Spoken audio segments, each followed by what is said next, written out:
Hello and welcome back everybody. Today I am going to be showing you how to do this correctly. In the previous video you saw me set up the rough setup, get all the engines and everything running close together in close proximity, doing it all really sloppy, and I realize I shouldn't have done that. The way I did it makes automation extremely hard. I won't be able to easily continuously put back in netherrack into the system with the way I was doing it. B, it doesn't scale very well. C, it's ugly. D, it's terrible. So let me show you how you're supposed to do these kind of designs. So as you can see, I've completely reworked what I've done. I made myself a little platform over here, and I really should put a piece of cobblestone to protect myself from falling in there. I made myself a little platform over here. I've set all the engines up. These are redstone or wooden conductive pipes. Basically, they are just redstone plus the pipe. Very easy to build.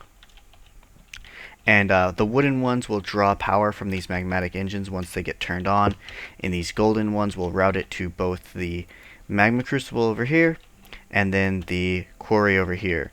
And since the magma crucible is closer, I believe it will get a little bit more energy than the quarry, but the magma crucible also has a cap on energy, whereas the quarry does not have like an internal reservoir, nor does it have a maximum power it can use as small as the magma crucible over here. So what will end up happening is all the power will go to the magma crucible to produce lava, but any power it doesn't need or too much lava production will fill this up and reduce its power draw.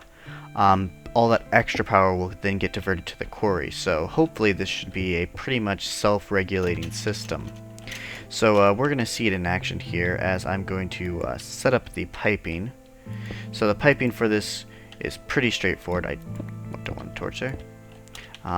For quick tips, if you ever have liquid conduits, you have to wrench their facing to allow the pipes to connect if they already have a liquid in them.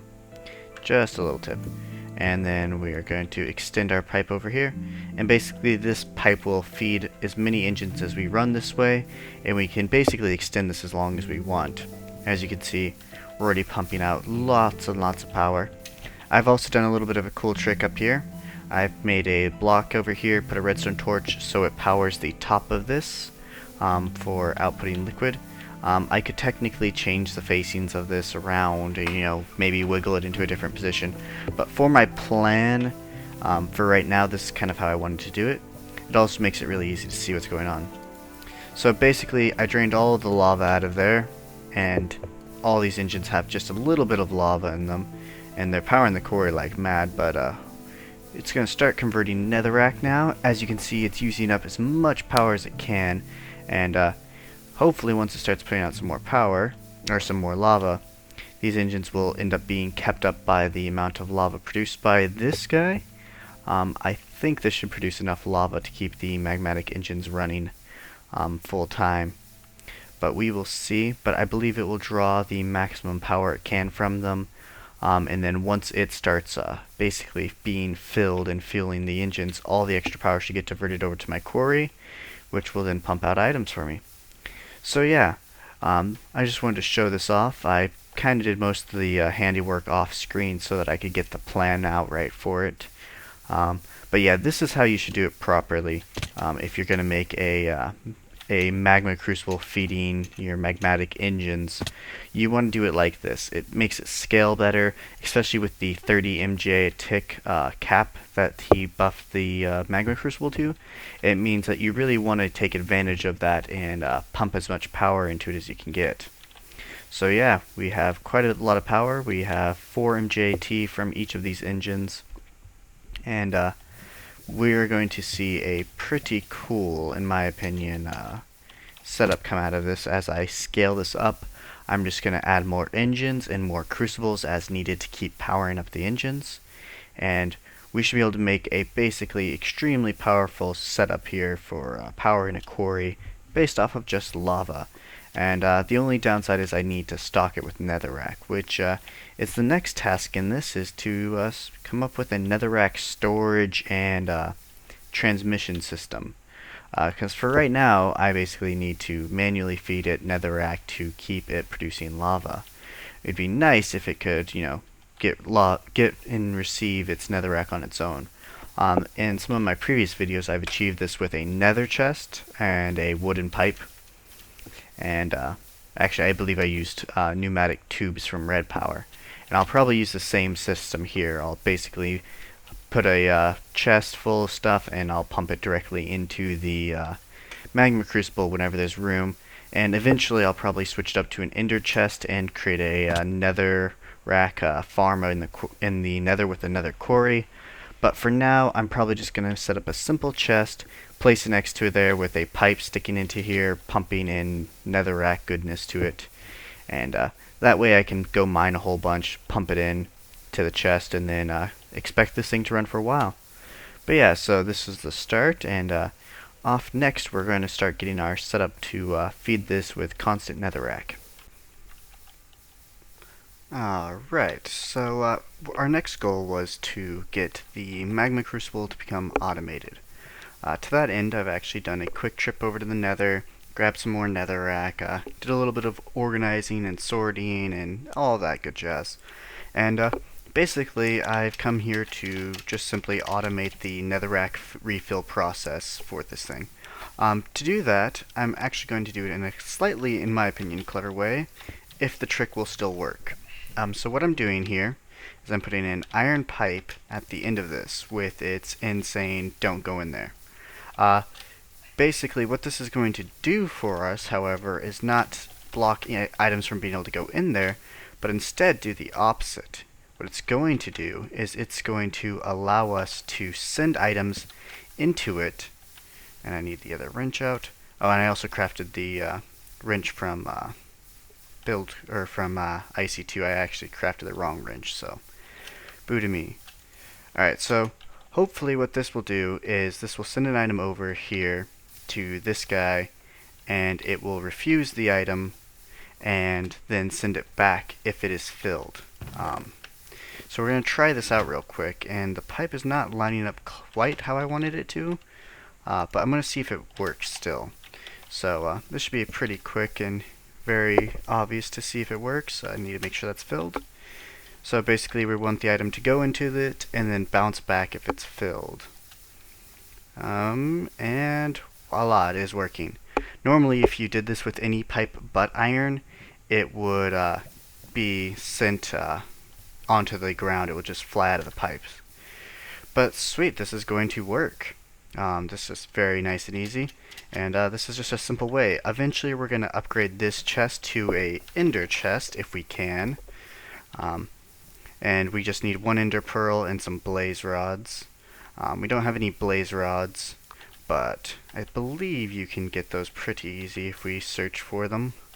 In the nether, find some blazes to kill, but we don't need that quite yet. Basically I'm just going to keep this thing stocked full of netherrack, and we'll all be happy, and this will keep producing magma. Also, to give you guys an idea of how it's running, all these engines are filled and the magma crucible is filled and at full power, which means that all the rest of the power is getting diverted to that quarry, which is just what I wanted. Basically this thing will have as much power as it ever needs to produce lava, and it will produce lava at whatever rate the engines can consume it, and all the extra power goes over to the quarry. However, to achieve this, if you notice, I actually have two golden pipes plugging into this. This was something that I found I had to do. So see, there's a golden pipe here into the bottom and here into the side, basically adding more points of connection between the line and the device increases how much it's considered to be given power. So it has 2 points of connection, the quarry has 1 point of connection, and thus it gets twice as much power, which keeps it always nice and happy. Alright, so I am back. I am in my house. I'm coming to get a little more of these. Eventually I plan on making some much needed books, and I'm gonna want reeds. And I was staring at them here. But anyways, I'm gonna want reeds, or sugar cane I guess is what they're called. I threw away all my old tools. I went to the nether, mined out some more netherrack, and have filled up my little chest over here. I've also made another change to the chest. Unfortunately, The iron pipe trick was leaking. It kept leaking out items for whatever reason. It wasn't every item, but like every 10th item kept getting leaked out. So I ended up calling it quits and said, screw it, I will do it the crappy looking way, which is this. However, as I did that, I was like, oh wait, I know a better way of doing this that doesn't look as crappy and still has a clever trick to it. For anyone who's seen my videos about the Buildcraft pipes, you'll have seen this trick. So basically what you do is, I had to run a big loop because normally if you run a golden tube over that, you'll connect, and you don't want that. But wooden pipes have a cool thing of never connecting. And so you can use a wooden pipe to bridge the gap between them like that. And voila! Now they won't interfere with each other, and you can make it a little more compact than it was before. This still isn't optimal. I really do like the trick to use the iron pipe. I don't know why I wasn't able to get it to work today.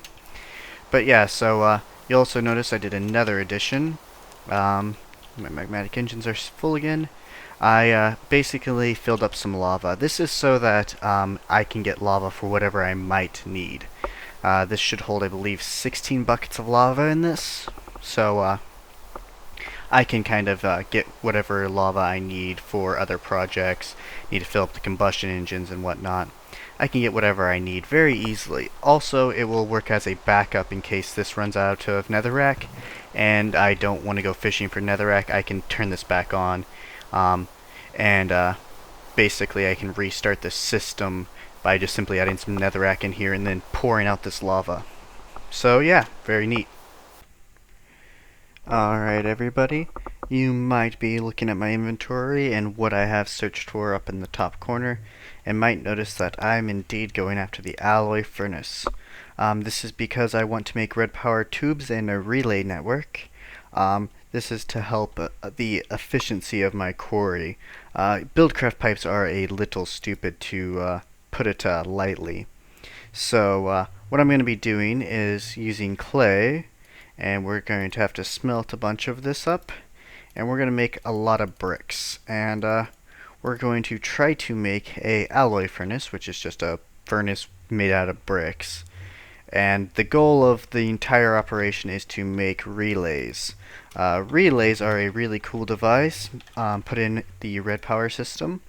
Basically, they act like chests to all Buildcraft machines, but they function like transposers to the red power network. And they're actually automatic, so you don't even have to pulse them with redstone, and they do all sorts of other cool, good stuff. And they're actually pretty cheap to make as well. They just take wood, stone, the transposer, a buffer, which is kind of like a fancy chest, using iron bars, a little annoying, and the transposer is just piston with redstone. Nothing special, nothing special. So anyways, the only downside is we need these red wafers, and they require silicon wafers and redstone in an alloy furnace. And to make those, you need these pellets cut up by a diamond handsaw, and these pellets require coal and sand to be burned together in the alloy furnace again. So we're going to be making the alloy furnace. I'm going to have to wait quite a while for all these bricks to completely smelt down, so I won't make you watch that.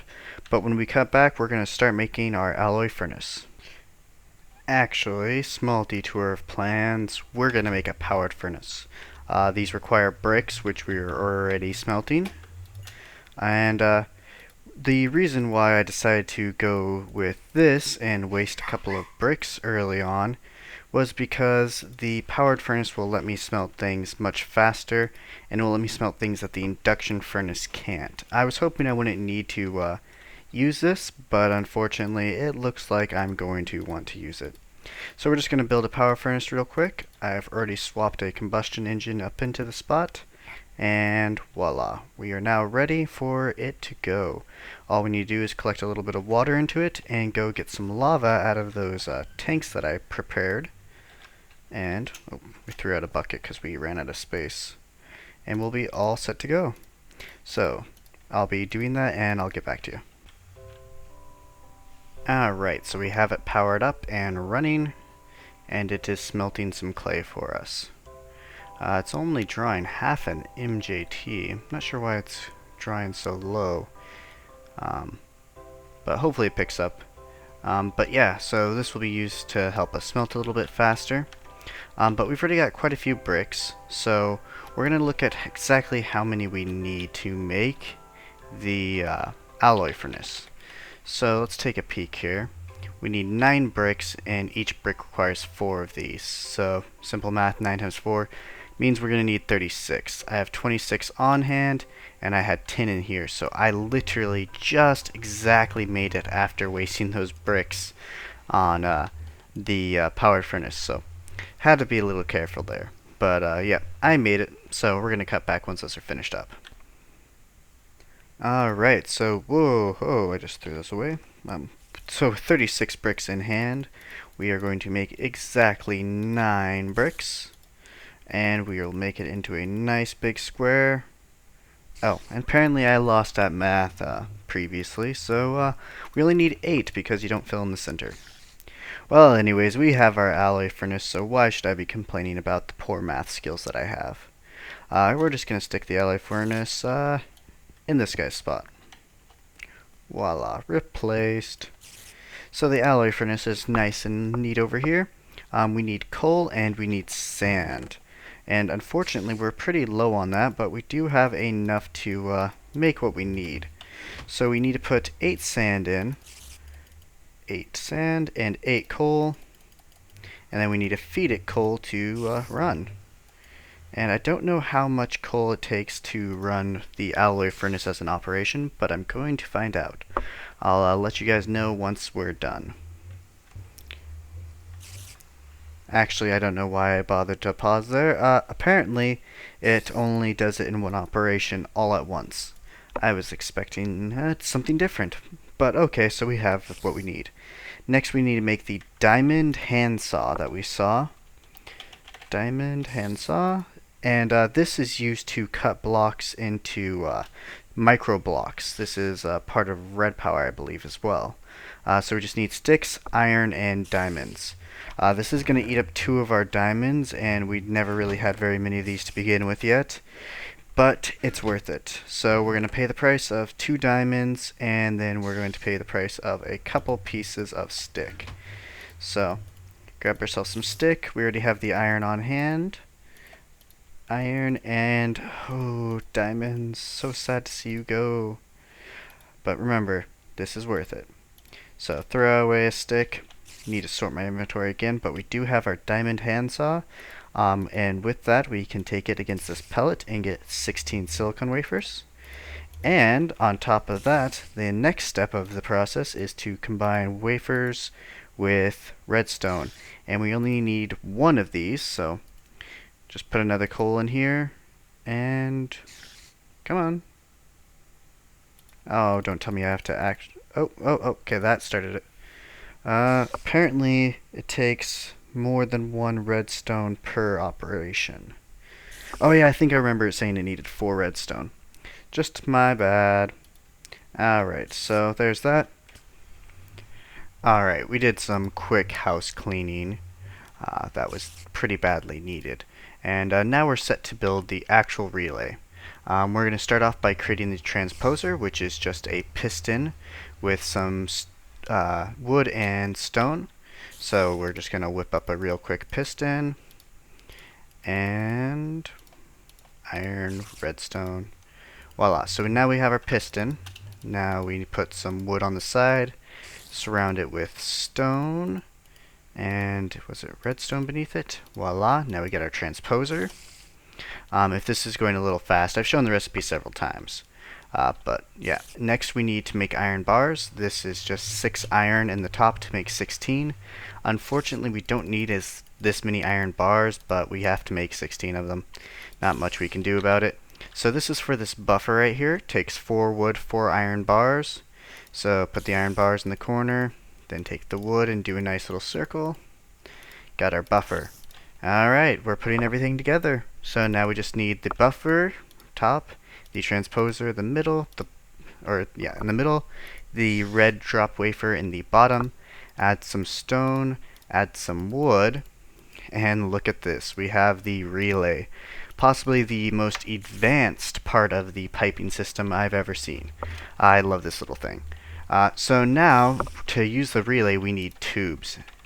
And tubes are crafted with bronze. Or not bronze, brass, my apologies. And this is simply just a mixture of copper and tin. So basically we need to use copper and tin. We can create a brass blend, and I believe that is created with, yeah, copper dust and zinc dust. Ooh. Actually, there looks like there's more than one recipe for it. So there's, I guess, a couple ways of going about this. We can either go about it through the tin and copper in the thing, or we can use zinc in the brass blend to create it with copper and zinc. And I think that's the way I'm going to go about it.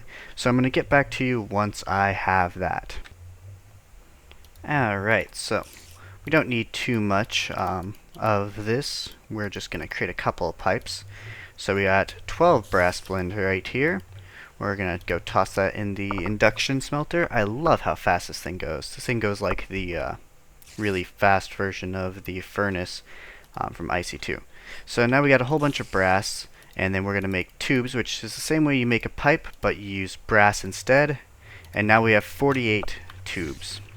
Now here comes the cool part. We are now going to turn our quarry from this dumb lumbering monstrosity of a joke that it was into a smart, lean machine.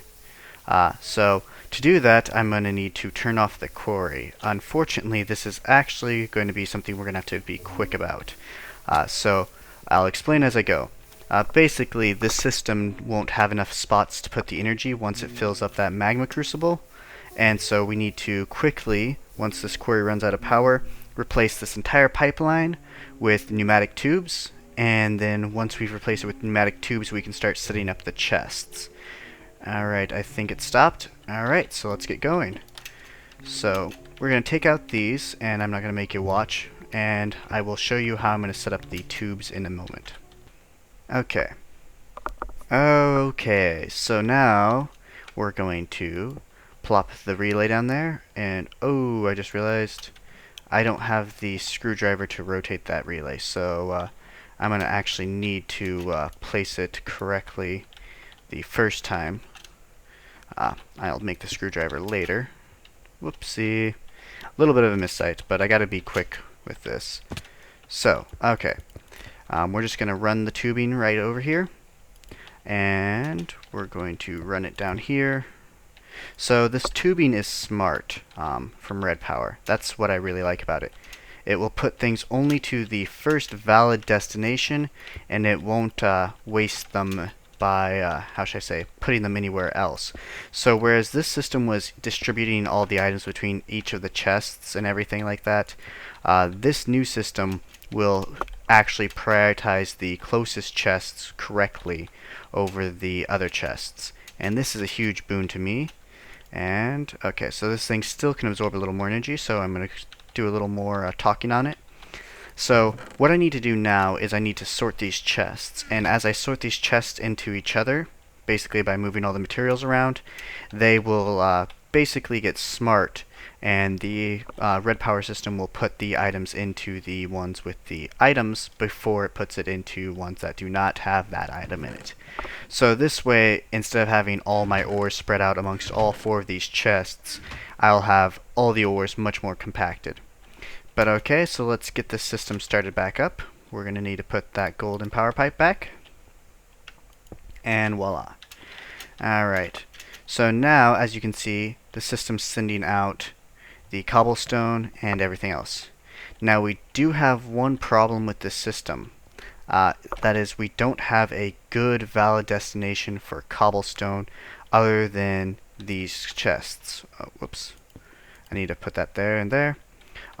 So our biggest problem is that I don't have a void pneumatic pipe from Red Power. So while it will send all the stones and everything to where it's supposed to, once these fill up, I'm going to run out of space. So I'm going to have to come up with a way of filtering it and telling it I don't want any cobblestone to be in these, or I need to make space for storing all that cobblestone and all that dirt. I'm still not quite completely decided on what to do.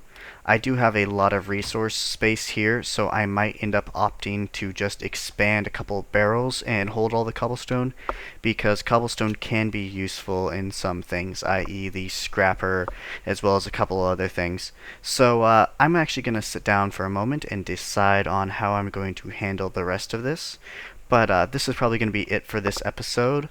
So I hope you all enjoyed watching and seeing the progress of our quarry. In the next episode, we are probably going to finish up whatever else I want to do to finish this off, as well as start moving on to forestry. And we're going to be going after the farm blocks. So this is going to be very, very fun. So hopefully you'll all enjoy, and I'll see you next time.